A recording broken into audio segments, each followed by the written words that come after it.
first grade. Today we'll be reading Leprechaun in Late Winter by Mary Pope Osborne. I'll be reading chapter 7 here at OLG. So you'll see that's the view outside the window. It's a beautiful day here at the top of the hill. So we'll start with chapter 7. Willie. Hundreds of she swarmed over the bright bridge. Behind the galloping riders, more she came fluttering on like wings like butterflies. Augusta stood up as if in a trance, her hands clasped over her heart.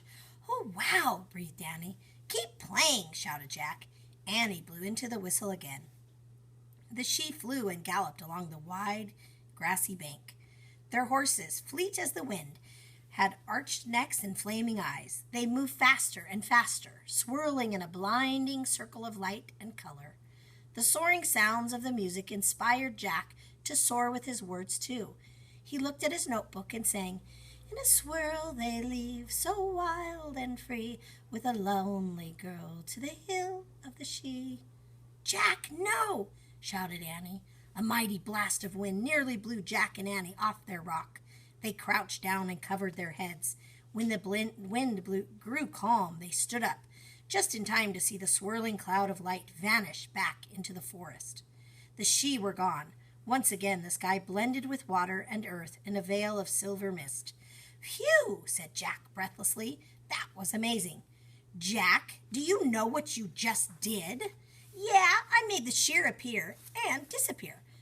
Jack said, "I used my notes from Mary's story, just like we planned." "Yes, you did that," said Annie. "And you made Augusta disappear too." "What?" said Jack. "The she took Augusta," said Annie. "I tried to stop you, but it was too late. You had already sung those words." "What words?" said Jack. "You sang, 'In a swirl they leave, so wild, so free, with a lonely girl to the hill of the she,'" said Annie. "I was just reading my notes," said Jack. "They took Augusta. Are you sure?" "Yes, she's gone," said Annie. "Oh, no," said Jack. He and Annie ran to the ridge over the river. "Augusta!" he shouted. There was no sign of Augusta's red cape anywhere. "See, she's gone," said Annie. "It's all my fault," said Jack. "You couldn't help yourself," said Annie. "But I'm responsible," said Jack. "We have to get her back." "Maybe Mary can help us," said Annie. "Wait, listen," said Jack. "What's that sound?" Squeaky noises were coming from behind the pile of small boulders. It sounded as if someone was trying to play the magic whistle, but the sound was definitely not magical. "The whistle, I must have dropped it," said Annie. "Maybe it's Augusta's," said Jack. Jack and Annie ran back and looked over the rock. A man no higher than Jack's knee was blowing into the whistle. The man wore a green jacket and a three-cornered red cap with a white feather. He had big ears, a bushy red beard, little skinny legs, and silver buckles on his shoes. "Oh, man," said Jack. "A leprechaun," whispered Annie. Jack and Annie just stared at the leprechaun as he blew into the whistle. His small, bony fingers danced over its 6 holes, but only squeaks and chirps and hollow tweeting came out of it. The leprechaun blew harder and harder. Then he stopped. He turned the whistle over and looked at it closely. He shook his head and frowned. "Hello," said Annie. The leprechaun jumped and looked up. "Well, hello yourself," he said, grinning. "You startled me. Take this back. Here. It's no use to me, as you can plainly hear." The little man held up the whistle. Jack reached over the rock and took it. He slipped it back into the pocket of his coat. "Listen, we need your help," said Jack. "Our friend—" "Oh, you humans, always in such a hurry," the leprechaun said.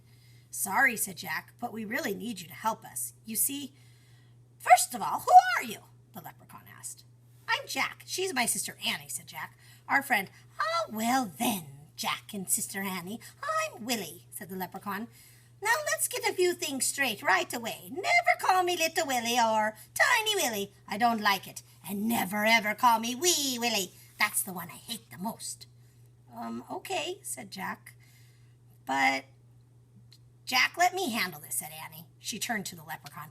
"Willie, why didn't you go back over the river with the she?" "Ask me why I came over the river in the first place, and I'll tell you the answer to both questions," said Willie.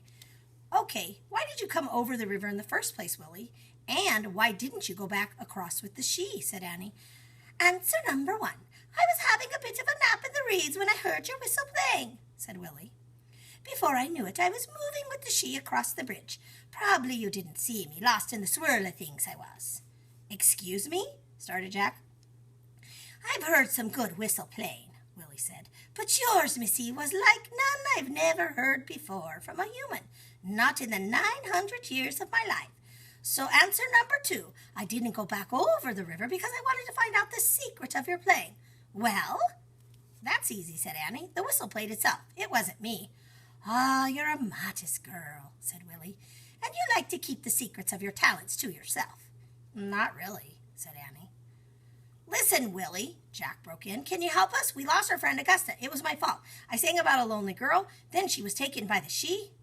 Ah, yes, I saw that, said Willie. Whisked away she was. So I'm guessing now you want me to help you find her. Is that it? Yes, that's it, said Jack. We were going to ask Miss Mary Sheridan to help us, said Annie, but you probably know the way better, and... Oh, wait a minute, said Willie. Did you say Mary Sheridan? You know Mary? Said Annie. Know her, said Willie, grinning from ear to ear. Why, if I were 4 feet taller, I'd have married her. Mary Sheridan. Really? Said Annie. Oh, yes, indeed. We're very good friends, said Willie. You see, I live in what you might call the in-between. I have 1 foot in the magical world of the she, and I have 1 foot in the mortal world of humans like Mary. Ah, lovely Mary. Yeah, Mary's great, said Jack, but now, you want me to guide you to your missing friend, said Willie. Right, said Jack. I can do that, but what will you give me for it, said Willie. What do you mean, asked Jack. What will you give me for helping you find your friend? My time's very valuable, you know, said Willie. We don't really have anything, said Jack. We're poor and miserable, said Annie. I can see that, said Willie. All right, then. How about this? I'll lead you to your friend, and you'll teach me how to play the whistle the way you play it. Fair enough? Sorry, said Annie. Deal, Jack broke in. Jack, said Annie. Annie, it's a deal, Jack said. He was ready to promise anything to save Augusta. Good, said Willie. I'd love to play like that for Mary someday. Now the path I'm about to show you is a very, very secret path. You must never show another living soul. Of course not, said Jack. Then come with me, said Willie.